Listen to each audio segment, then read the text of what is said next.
तुम्हें प्रकृतिस्थ नहीं रहने दिया, हमको तुमको प्रकृति से दूर खींच दिया। तो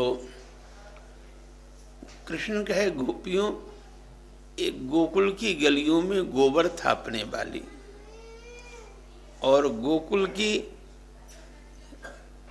गलियों में माखन मिश्री बेचने वाली, तुम लोग इतनी ज्ञानवान कैसे हो गए?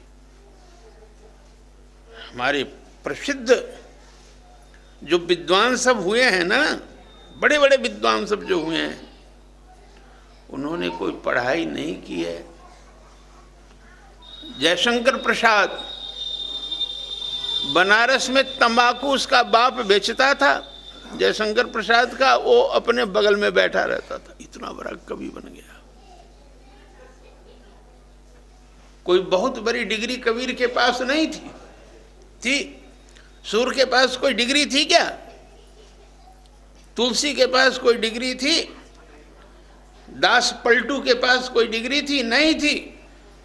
लेकिन ये लोग इतने बड़े विद्वान थे कि इन लोगों के मुख से निकले हुए एक एक बोल से एक एक ग्रंथ बन सकता है,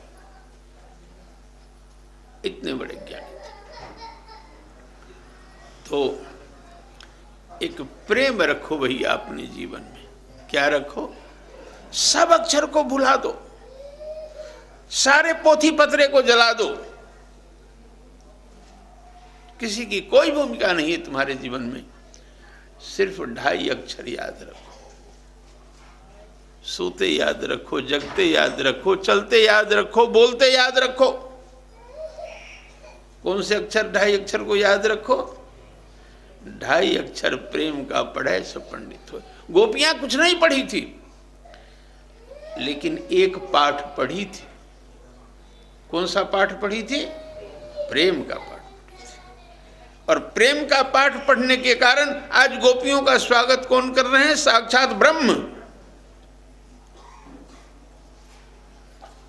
वह खेत में मिलेगा, खलिहान में मिलेगा। वो कोई गीत सुनते थे पहले, बड़ा अच्छा गीत हुआ करता था, भूल गए। वह खेत में मिलेगा, वो तो गरीबों की झोपड़ी में मिलेगा। हाँ? उज्जैन में जो महाकाल है, उज्जैन में जो महाकाल है ना, उनको कौन प्रकट किया? एक छोटा सा गोप का बच्चा महाकाल को प्रकट कर दिया। तो बोलिए कृष्णचंद्र भगवान की। तो श्री कृष्णचंद्र बोले, गोपियों, आप लोगों के उत्तर प्रति उत्तर में मैं कृष्ण पराजित। अब आप यह कह दिए हैं कि नहीं कृष्ण स्वीकार करोगे तो हम सभी गोपियां तुम्हारा चिंतन करते करते अपने प्राण का त्याग कर लूंगी। अब हमारे पास कोई रास्ता बचा नहीं। अब मैं कृष्ण बाध्य हो गया हूं आप गोपियों को स्वीकार करने के लिए।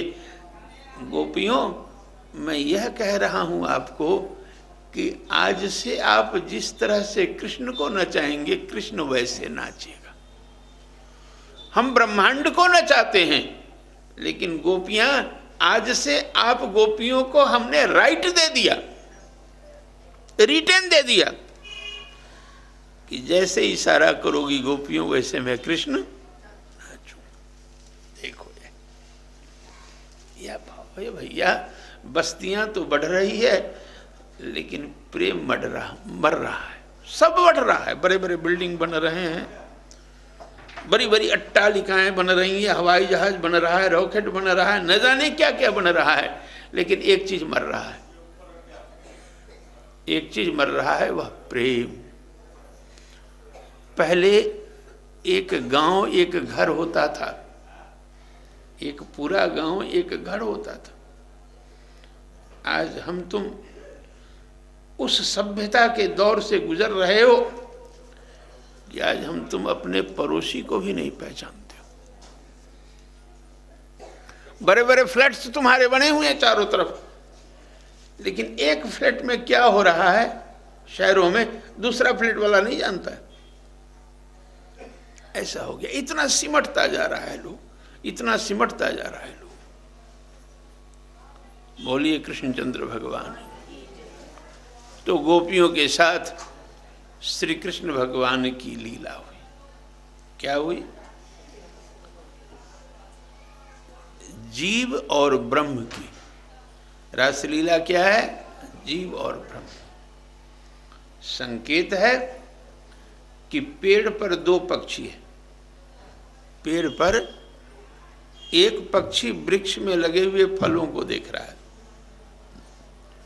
एक पक्षी अपेक्षा कर रहा है, चाह रहा है कि यह जो मेरा साथी पक्षी है यह फलों को नहीं देखकर थोड़ा सा गर्दन मोड़े, मुझको देखे। कोई भी पक्षी गर्दन मोड़कर इस साथी पक्षी को देखने के लिए तैयार नहीं है। जब कोई पक्षी उधर से मुख मोड़कर इस साथी पक्षी की तरफ देखता है, ये दोनों पक्षी सन्मुख हो जाते हैं। क्या हो जाते हैं? सन्मुख। और सन्मुख जैसे होते हैं वैसे दोनों में आनंद की पराकाष्ठा होती है और दोनों नृत्य करने लगते हैं। यही जो नृत्य है जीव और ब्रह्म का आपस में, वही रास है। देखो, विषय को थोड़ा और गंभीर करूंगा और थोड़ा कठिन कर दूंगा। ध्यान देते रहना। कोई विद्यार्थी हो, कोई जानना चाह रहे हो तो विषय को जानोगे।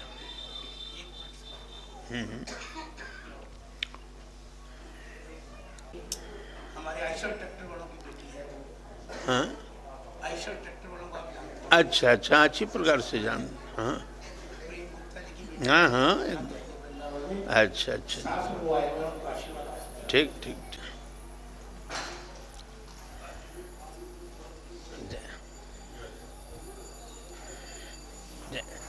सिरसा की पुत्री हो तुम?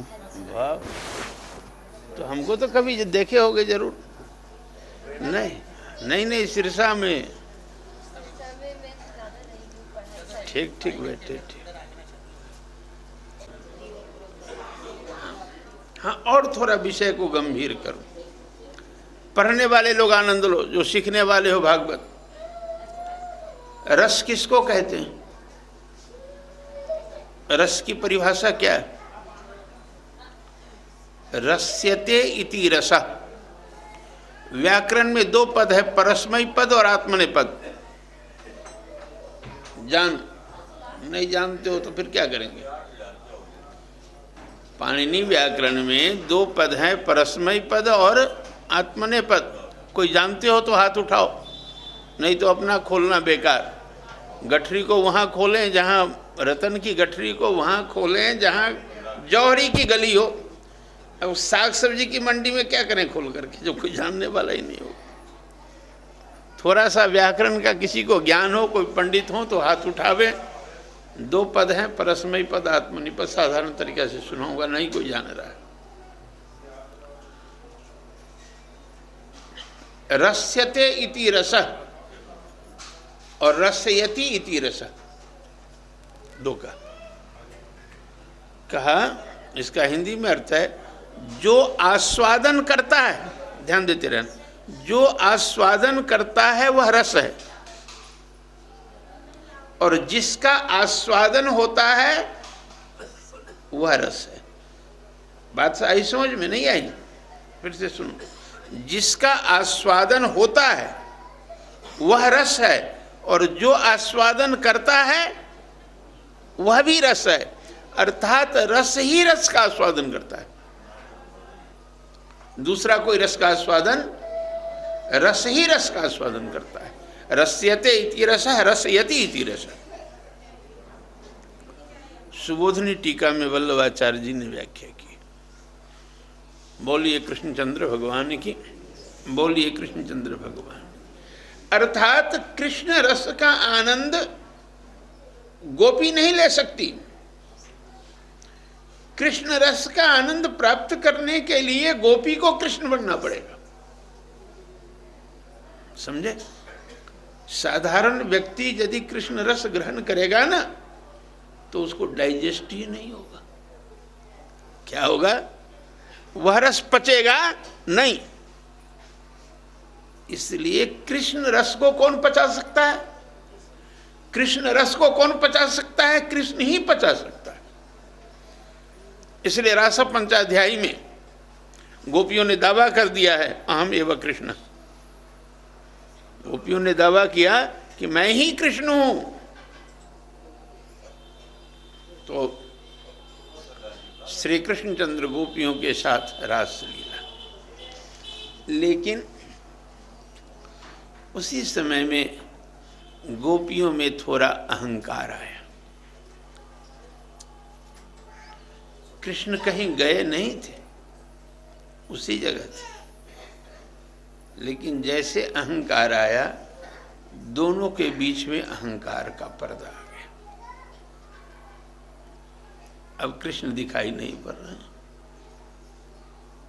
इसलिए कृष्ण प्राप्ति के लिए साधना नहीं होती, साधना होती है जीव और ब्रह्म के बीच में जो अहंकार का पर्दा है उसको हटाने के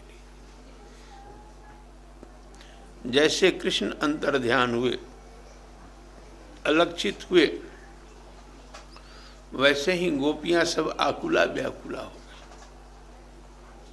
गोपियों को अपनी गलती का एहसास हुआ।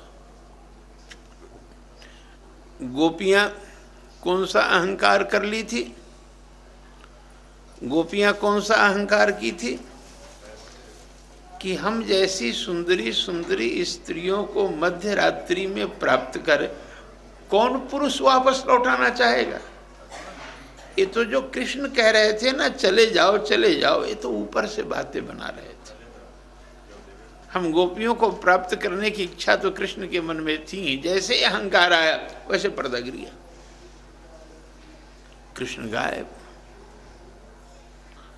अब गोपियों को अपनी गलती का एहसास हुआ। गलती कर दो, मनुष्य होगी गलती, तुम ब्रह्म तो नहीं हो ना। लेकिन गलती करके, गलती को समझ करके भी कि मुझसे गलती हुई है, गलती को स्वीकार नहीं करना, यह सबसे बड़ी गलती है। गलती करके यह समझ कर कि हमसे बहुत बड़ी गलती हो गई है, फिर भी गलती को नहीं स्वीकार करना, यह सबसे बड़ी गलती है। इसको मिस्टेक नहीं कहते, इसको अंग्रेजी में क्या कहते हैं? इसको ब्लंडर कहते। तो अहंकार आ गया, लेकिन गोपियां संभल गई। ये अहंकार आया हमारे मन में, जिसके कारण कृष्ण लक्षित हो गए। उस समय में गोपियों की व्याकुलता की पराकाष्ठा हुई। आकाश में घुमरते हुए घनघंड, कहीं आपने हमारे प्रियतम को देखा है? वृक्ष की शाखाओं पर बैठी हुई पक्षियां, आप बहुत ऊंचे बैठी हुई हैं, वहां से बतावें देखकर मेरा प्रियतम कृष्ण कहाँ है? वृक्षों में लिपटकर बहुत ऊपर गई हुई लताएं, आप ऊपर से देखकर बतावें कृष्ण कहाँ है? इसी प्रकार से आकुलता व्याकुलता में और भी बीच में एक आध छोटी मोटी कहानियां हैं जिसका अति गंभीर अर्थ नहीं है। आगे बढ़ते हुए जब इन गोपियों की व्याकुलता की पराकाष्ठा हो गई, ये सभी गोपियां जमुना के किनारे आई। जमुना के किनारे कहीं नहीं कृष्ण मिले। वह परमात्मा खोजने से नहीं मिलता है, वह ईश्वर खोजने से नहीं मिलता। वेदांत ने कहा है, नायम आत्मा प्रवचने न लभ्यो न मेधिया न बहुना श्रुतेन यमई वेश वृणुते तेन लभ्यस्तस्यैषात्मा विवृणुते तनु स्वाम। कठोपनिषद का यह मंत्र है। वेदांत ने कहा है, तुम बहुत बड़े प्रवचन करता हो, तुमको वह प्राप्त हो जाएगा नहीं। तुम बहुत बड़े मेधावी हो, तुमको वह प्राप्त हो जाएगा नहीं। वह तब प्राप्त होता है जब तुम उसको वरण नहीं करते हो, जब वह तुमको वरण करता है। जब वह तुमको वरण करेगा, अपने ढंग से खोजते रहो। तो गोपियां चारों तरफ से खोज हार कर थक गई, कृष्ण नहीं मिले। तब जमुना के किनारे आ गई, जमुना की सफेद बालुका राशि पर बैठ गई और उस जगह गोपियों की वेदना संवेदना, गोपियों का वियोग, कृष्ण का विरह इन शब्दों में फूट पड़ा। किन शब्दों में फूटा? बोलिए। देखिए किन शब्दों में फूटा। गोपियों का विरह, और ये गोपिका गीत है। ये क्या है? गोपिका गीत।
देखो बुद्ध तो चला गया,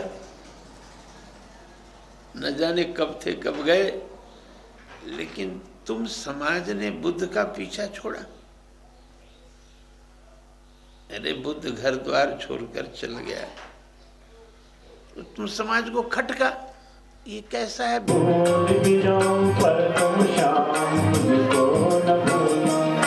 तुम्हारे भक्तों के संग में हर पल जीते मेरा, तुम्हारे भक्तों के संग में हर पल जीते मेरा, पाऊं चरणों की सेवा, तुम अपने धाम आना आना, दर्शन दे जाना, दया करके श्याम जल्दी आना। तो कहता अरे काहे गोरख धंधा में पड़े हुए हो, कहते हो कि नहीं? कहाँ छोड़ रहे हो पीछे? जैन चला गया, जैन मत में बाल को नोच देता है ना, चिमटे से नोच देता है, और जैन मत में जो संत होते हैं वो नंगे रहते हैं। तो जैन तो चले गए, लेकिन अभी भी लोग कोई ज्यादा गड़बड़ी करता है तो कहता है नंगा लुच्चा कहाँ के, नंगा लुच्चा कहाँ, कहते हो कि नहीं कहते? अभी भी तुम पीछा नहीं छोड़े। इसलिए जब समाज का विरोध करोगे ना, तो समाज तुम्हारे सामने खड़ा हो जाएगा प्राण लेने के लिए। कृष्ण पूछे उद्धव इन गोपियों में क्या विशेषता है जो तुम कृष्ण के पास नहीं आना चाहते? इस ब्रज में गोपियों के पैरों के तले रौदाकर तृण गुल्म लता औषधि, ये क्या तुम्हारी बुद्धि फिर गई है क्या? गोपियों में तुमने क्या विशेषता देखी? तो उद्धव जी बोले कि कृष्ण दो चीज नहीं छूटता है, बहुत मुश्किल है दो चीज को छोड़ना। किसको? या दुस्त्यजम, क्या? स्वजनम आर्यपथम। दो चीज को छोड़ना बहुत मुश्किल है। स्वजनम अर्थात कुटुंब परिवार को, कुटुंब परिवार को यह जल्दी नहीं छूटता है। और आर्यपथम, आर्यपथम अर्थात इस समाज का धर्म, यह जल्दी नहीं छूटता।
भगवान गोपियों को मिल गए। इसलिए इस गीत के एक आध बोल भी कान में पड़ जाए, यह सुनाया गया। बोलिए कृष्णचंद्र भगवान की जय, बोलिए कृष्णचंद्र भगवान की जय। अरे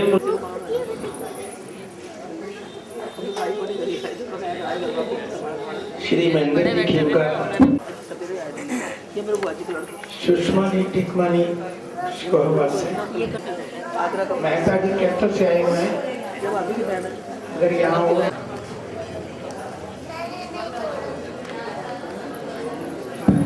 ऐसे रहते हैं चार मंडल अभी कैंटर से आए हैं। आपकी धर्मपत्नी भी आ जाए प्लीज।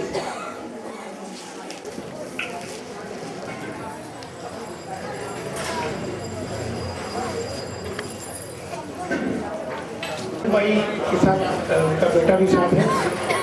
गुजार गया हुआ है भावपूर्ण रस में और रसपूर्ण भाव में।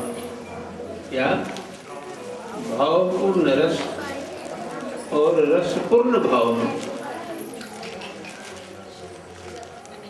विरह युक्त वियोग और वियोग युक्त विरह में।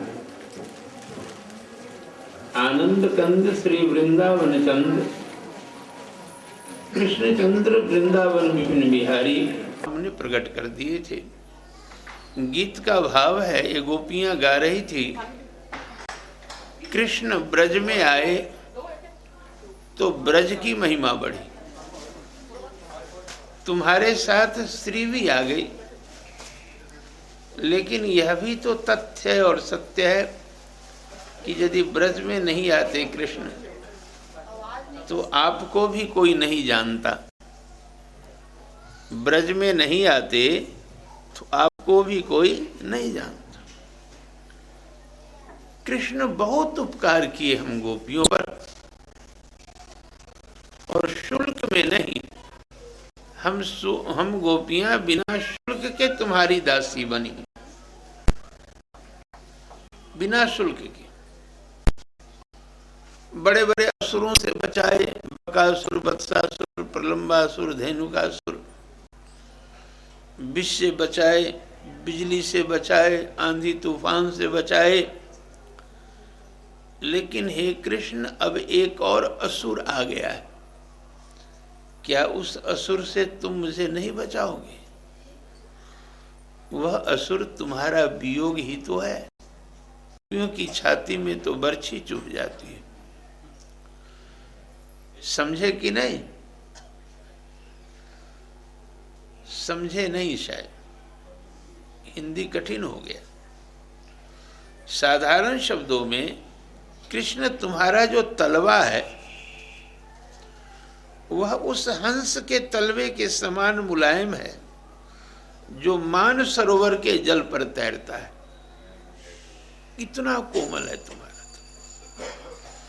और उस अपने चरण को जब तुम नए नए उगे हुए घास के नोक पर रखते हो तो वह घास का नोक तुम्हारे तलवे को छेदे या न छेदे, लेकिन जब तुम उस घास के नोक पर अपना तलवा रखते हो, उस दृश्य को देखकर हम गोपियों के छाती में बर्छी चुभ जाती है।